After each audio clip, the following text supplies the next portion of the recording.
شروع اللہ کے نام سے جو بڑا مہربان نہایت رحم والا ہے۔ طاسین، یہ قرآن اور کتاب روشن کی آیتیں ہیں، مومنوں کے لیے ہدایت اور بشارت ہے۔ وہ جو نماز پڑھتے اور زکوٰۃ دیتے اور آخرت کا یقین رکھتے ہیں۔ جو لوگ آخرت پر ایمان نہیں رکھتے، ہم نے ان کے اعمال ان کے لیے آراستہ کر دیے ہیں تو وہ سرگرداں ہو رہے ہیں۔ یہی لوگ ہیں جن کے لیے بڑا عذاب ہے اور وہ آخرت میں بھی بہت نقصان اٹھانے والے ہیں۔ اور تم کو قرآن خدائے حکیم و علیم کی طرف سے عطا کیا جاتا ہے۔ جب موسیٰ نے اپنے گھر والوں سے کہا کہ میں نے آگ دیکھی ہے، میں وہاں سے رستے کا پتہ لاتا ہوں یا سلگتا ہوا انگارہ تمہارے پاس لاتا ہوں تاکہ تم تاپو۔ جب موسیٰ اس کے پاس آئے تو ندا آئی کہ وہ جو آگ میں تجلی دکھاتا ہے بابرکت ہے، اور وہ جو آگ کے ارد گرد ہے، اور خدا جو تمام عالم کا پروردگار ہے پاک ہے۔ اے موسیٰ، میں ہی خدائے غالب و دانا ہوں، اور اپنی لاٹھی ڈال دو۔ جب اسے دیکھا تو اس طرح ہل رہی تھی گویا سانپ ہے، تو پیٹھ پھیر کر بھاگے اور پیچھے مڑ کر نہ دیکھا۔ حکم ہوا کہ موسیٰ ڈرو مت، ہمارے پاس پیغمبر ڈرا نہیں کرتے۔ ہاں، جس نے ظلم کیا پھر برائی کے بعد اسے نیکی سے بدل دیا تو میں بخشنے والا مہربان ہوں۔ اور اپنا ہاتھ اپنے گریبان میں ڈالو، بے عیب سفید نکلے گا، ان 2 معجزوں کے ساتھ جو 9 معجزوں میں داخل ہیں۔ فرعون اور اس کی قوم کے پاس جاؤ کہ وہ بد کردار لوگ ہیں۔ جب ان کے پاس ہماری روشن نشانیاں پہنچیں، کہنے لگے یہ صریح جادو ہے، اور بے انصافی اور غرور سے ان سے انکار کیا، لیکن ان کے دل ان کو مان چکے تھے۔ سو دیکھ لو کہ فساد کرنے والوں کا انجام کیسا ہوا۔ اور ہم نے داؤد اور سلیمان کو علم بخشا، اور انہوں نے کہا کہ خدا کا شکر ہے جس نے ہمیں اپنے بہت سے مومن بندوں پر فضیلت دی۔ اور سلیمان داؤد کے قائم مقام ہوئے اور کہنے لگے کہ لوگوں، ہمیں خدا کی طرف سے جانوروں کی بولی سکھائی گئی ہے اور ہر چیز عنایت فرمائی گئی ہے، بے شک یہ اس کا صریح فضل ہے۔ اور سلیمان کے لیے جنوں اور انسانوں اور پرندوں کے لشکر جمع کیے گئے، اور وہ قسم وار کیے گئے تھے، یہاں تک کہ جب چیونٹیوں کے میدان میں پہنچے تو ایک چیونٹی نے کہا کہ چیونٹیوں اپنے اپنے بلوں میں داخل ہو جاؤ، ایسا نہ ہو کہ سلیمان اور اس کے لشکر تم کو کچل ڈالیں اور ان کو خبر بھی نہ ہو۔ تو وہ اس کی بات سے ہنس پڑے اور کہنے لگے کہ اے پروردگار، مجھے توفیق عنایت کر کہ جو احسان تو نے مجھ پر اور میرے ماں باپ پر کیے ہیں ان کا شکر کروں، اور ایسے نیک کام کروں کہ تو ان سے خوش ہو جائے، اور مجھے اپنی رحمت سے اپنے نیک بندوں میں داخل فرما۔ اور جب انہوں نے جانوروں کا جائزہ لیا تو کہنے لگے کیا سبب ہے کہ ہدہد نظر نہیں آتا؟ کیا کہیں غائب ہو گیا ہے؟ میں اسے سخت سزا دوں گا یا ذبح کر ڈالوں گا، یا میرے سامنے اپنی بے قصوری کی دلیل صریح پیش کرے۔ ابھی تھوڑی ہی دیر ہوئی تھی کہ ہدہد موجود ہوا اور کہنے لگا کہ مجھے ایک ایسی چیز معلوم ہوئی ہے جس کی آپ کو خبر نہیں، اور میں آپ کے پاس شہر سبا سے ایک یقینی خبر لے کر آیا ہوں۔ میں نے ایک عورت دیکھی کہ ان لوگوں پر بادشاہت کرتی ہے اور ہر چیز اسے میسر ہے، اور اس کا ایک بڑا تخت ہے۔ میں نے دیکھا کہ وہ اور اس کی قوم خدا کو چھوڑ کر آفتاب کو سجدہ کرتے ہیں، اور شیطان نے ان کے اعمال انہیں آراستہ کر دکھائے ہیں اور ان کو رستے سے روک رکھا ہے، پس وہ رستے پر نہیں آتے اور نہیں سمجھتے کہ خدا کو جو آسمانوں اور زمین میں چھپی چیزوں کو ظاہر کر دیتا اور تمہارے پوشیدہ اور ظاہر اعمال کو جانتا ہے، کیوں سجدہ نہ کریں۔ خدا کے سوا کوئی عبادت کے لائق نہیں، وہی عرش عظیم کا مالک ہے۔ سلیمان نے کہا اچھا، ہم دیکھیں گے تو نے سچ کہا ہے یا تو جھوٹا ہے۔ یہ میرا خط لے جا اور اسے ان کی طرف ڈال دے، پھر ان کے پاس سے پھر آ اور دیکھ کہ وہ کیا جواب دیتے ہیں۔ ملکہ نے کہا کہ دربار والو، میری طرف ایک نامہ گرامی ڈالا گیا ہے، وہ سلیمان کی طرف سے ہے، اور مضمون یہ ہے کہ شروع خدا کا نام لے کر جو بڑا مہربان نہایت رحم والا ہے۔ بعد اس کے یہ کہ مجھ سے سرکشی نہ کرو اور مطیع و منقاد ہو کر میرے پاس چلے آؤ۔ خط سنا کر کہنے لگی کہ اے اہل دربار، میرے اس معاملے میں مجھے مشورہ دو، جب تک تم حاضر نہ ہو اور صلاح نہ دو میں کسی کام کو فیصل کرنے والی نہیں۔ وہ بولے کہ ہم بڑے زور آور اور سخت جنگجو ہیں، اور حکم آپ کے اختیار ہے تو جو حکم دیجیے گا اس کے معال پر نظر کر لیجیے گا۔ اس نے کہا کہ بادشاہ جب کسی شہر میں داخل ہوتے ہیں تو اس کو تباہ کر دیتے ہیں اور وہاں کے عزت والوں کو ذلیل کر دیا کرتے ہیں، اور اسی طرح یہ بھی کریں گے۔ اور میں ان کی طرف کچھ تحفہ بھیجتی ہوں اور دیکھتی ہوں کہ قاصد کیا جواب لاتے ہیں۔ جب قاصد سلیمان کے پاس پہنچا تو سلیمان نے کہا، کیا تم مجھے مال سے مدد دینا چاہتے ہو؟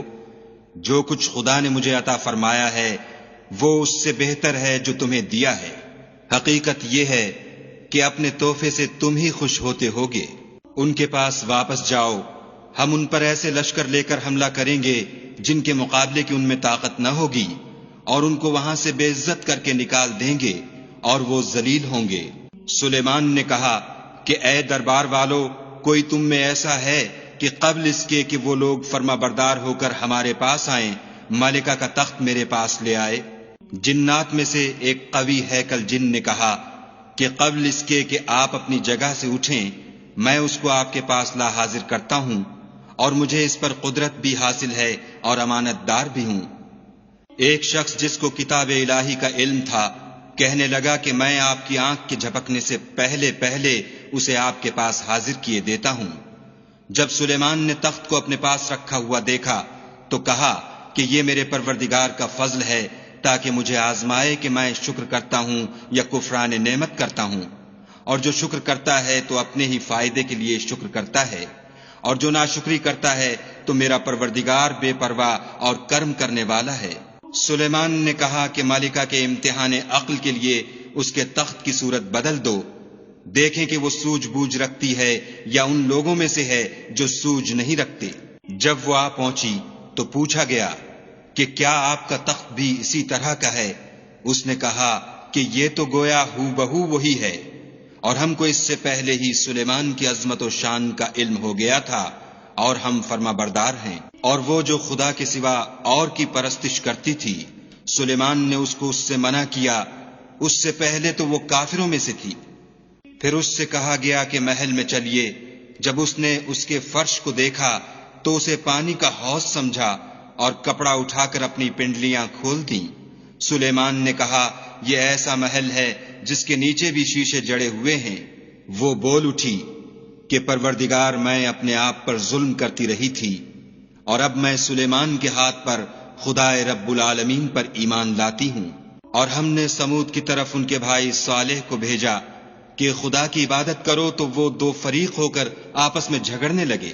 صالح نے کہا کہ اے قوم، تم بھلائی سے پہلے برائی کے لیے کیوں جلدی کرتے ہو، اور خدا سے بخشش کیوں نہیں مانگتے تاکہ تم پر رحم کیا جائے؟ وہ کہنے لگے کہ تم اور تمہارے ساتھی ہمارے لیے شگون بد ہیں۔ صالح نے کہا کہ تمہاری بدشگونی خدا کی طرف سے ہے، بلکہ تم ایسے لوگ ہو جن کی آزمائش کی جاتی ہے۔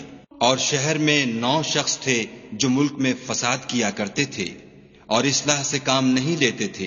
کہنے لگے کہ خدا کی قسم کھاؤ کہ ہم رات کو اس پر اور اس کے گھر والوں پر شبخون ماریں گے، پھر اس کے وارثوں سے کہہ دیں گے کہ ہم تو اس کے گھر والوں کے موقع ہلاکت پر گئے ہی نہیں، اور ہم سچ کہتے ہیں۔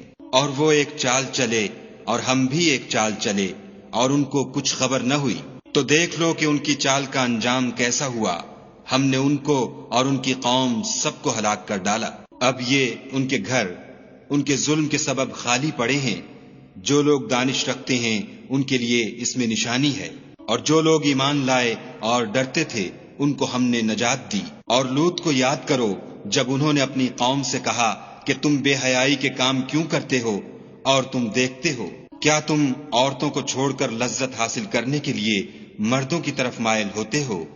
حقیقت یہ ہے کہ تم احمق لوگ ہو۔ تو ان کی قوم کے لوگ بولے تو یہ بولے، اور اس کے سوا ان کا کچھ جواب نہ تھا کہ لوط کے گھر والوں کو اپنے شہر سے نکال دو، یہ لوگ پاک بننا چاہتے ہیں۔ تو ہم نے ان کو اور ان کے گھر والوں کو نجات دی، مگر ان کی بیوی کہ اس کی نسبت ہم نے مقرر کر رکھا تھا کہ وہ پیچھے رہنے والوں میں ہوگی۔ اور ہم نے ان پر مہ برسایا، سو جو میں ان لوگوں پر برسا جن کو متنبع کر دیا گیا تھا برا تھا۔ کہہ دو کہ سب تعریف خدا ہی کو سزاوار ہے، اور اس کے بندوں پر سلام ہے جن کو اس نے منتخب فرمایا۔ بھلا خدا بہتر ہے یا وہ جن کو یہ اس کا شریک بناتے ہیں؟ بھلا کس نے آسمانوں اور زمین کو پیدا کیا، اور کس نے تمہارے لیے آسمان سے پانی برسایا؟ ہم نے، پھر ہم نے اس سے سرسبز باغ اگائے۔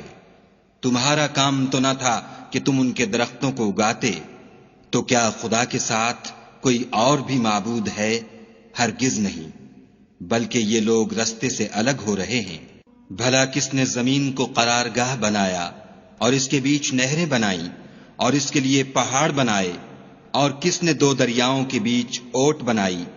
یہ سب کچھ خدا نے بنایا، تو کیا خدا کے ساتھ کوئی اور معبود بھی ہے؟ ہرگز نہیں، بلکہ ان میں اکثر دانش نہیں رکھتے۔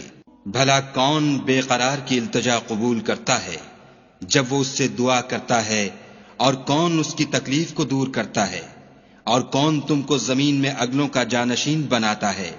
یہ سب کچھ خدا کرتا ہے، تو کیا خدا کے ساتھ کوئی اور معبود بھی ہے؟ ہرگز نہیں، مگر تم بہت کم غور کرتے ہو۔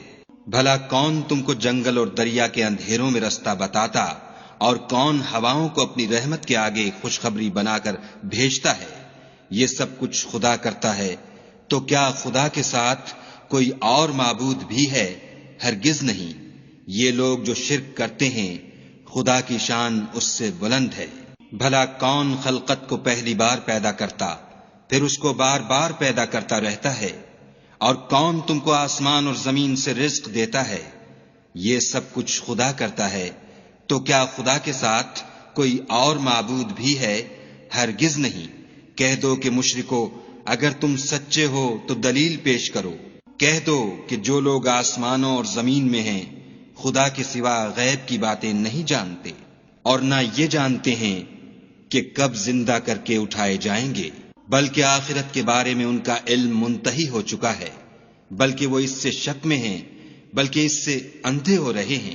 اور جو لوگ کافر ہیں کہتے ہیں کہ جب ہم اور ہمارے باپ دادا مٹی ہو جائیں گے تو کیا ہم پھر قبروں سے نکالے جائیں گے؟ یہ وعدہ ہم سے اور ہمارے باپ دادا سے پہلے سے ہوتا چلا آیا ہے۔ کہاں کا اٹھنا اور کیسی قیامت، یہ تو صرف پہلے لوگوں کی کہانیاں ہیں۔ کہہ دو کہ ملک میں چلو پھرو، پھر دیکھو کہ گناہ گاروں کا انجام کیا ہوا، اور ان کے حال پر غم نہ کرنا، اور نہ ان چالوں سے جو یہ کر رہے ہیں تنگ دل ہونا، اور کہتے ہیں کہ اگر تم سچے ہو تو یہ وعدہ کب پورا ہوگا؟ کہہ دو کہ جس عذاب کے لیے تم جلدی کر رہے ہو شاید اس میں سے کچھ تمہارے نزدیک آ پہنچا ہو، اور تمہارا پروردگار تو لوگوں پر فضل کرنے والا ہے، لیکن ان میں سے اکثر شکر نہیں کرتے۔ اور جو باتیں ان کے سینوں میں پوشیدہ ہوتی ہیں اور جو کام وہ ظاہر کرتے ہیں تمہارا پروردگار ان سب کو جانتا ہے۔ اور آسمانوں اور زمین میں کوئی پوشیدہ چیز نہیں ہے مگر وہ کتاب روشن میں لکھی ہوئی ہے۔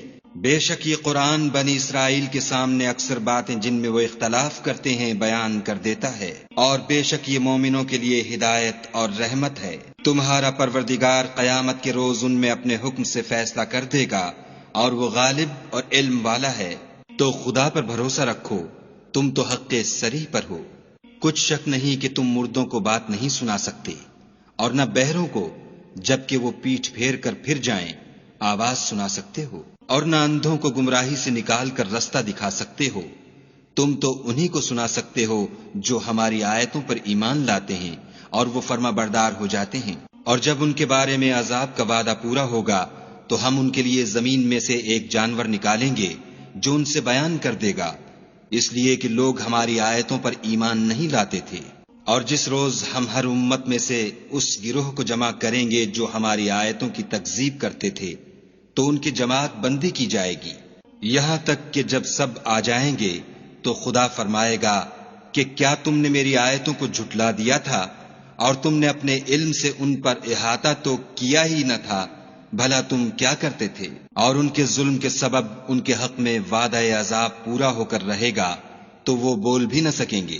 کیا انہوں نے نہیں دیکھا کہ ہم نے رات کو اس لیے بنایا ہے کہ اس میں آرام کریں، اور دن کو روشن بنایا ہے کہ اس میں کام کریں؟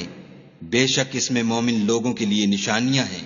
اور جس روز سور پھونکا جائے گا تو جو لوگ آسمانوں اور جو زمین میں ہیں سب گھبرا اٹھیں گے، مگر وہ جسے خدا چاہے اور سب اس کے پاس عاجز ہو کر چلے آئیں گے۔ اور تم پہاڑوں کو دیکھتے ہو تو خیال کرتے ہو کہ اپنی جگہ پر کھڑے ہیں، مگر وہ اس روز اس طرح اڑتے پھریں گے جیسے بادل۔ یہ خدا کی کاریگری ہے جس نے ہر چیز کو مضبوط بنایا، بے شک وہ تمہارے سب افعال سے باخبر ہے۔ جو شخص نیکی لے کر آئے گا تو اس کے لیے اس سے بہتر بدلہ تیار ہے، اور ایسے لوگ اس روز گھبراہٹ سے بے خوف ہوں گے۔ اور جو برائی لے کر آئے گا تو ایسے لوگ اوندھے منہ دوزخ میں ڈال دیے جائیں گے۔ تم کو تو انہی اعمال کا بدلہ ملے گا جو تم کرتے رہے ہو۔ کہہ دو مجھ کو یہی ارشاد ہوا ہے کہ اس شہر مکہ کے مالک کی عبادت کروں جس نے اس کو محترم اور مقام ادب بنایا ہے، اور سب چیز اسی کی ہے، اور یہ بھی حکم ہوا ہے کہ اس کا حکم بردار رہوں، اور یہ بھی کہ قرآن پڑھا کروں۔ تو جو شخص راہ راست اختیار کرتا ہے تو اپنے ہی فائدے کے لیے اختیار کرتا ہے، اور جو گمراہ رہتا ہے تو کہہ دو کہ میں تو صرف نصیحت کرنے والا ہوں۔ اور کہو کہ خدا کا شکر ہے، وہ تم کو عنقریب اپنی نشانیاں دکھائے گا تو تم ان کو پہچان لوگے، اور جو کام تم کرتے ہو تمہارا پروردگار ان سے بے خبر نہیں ہے۔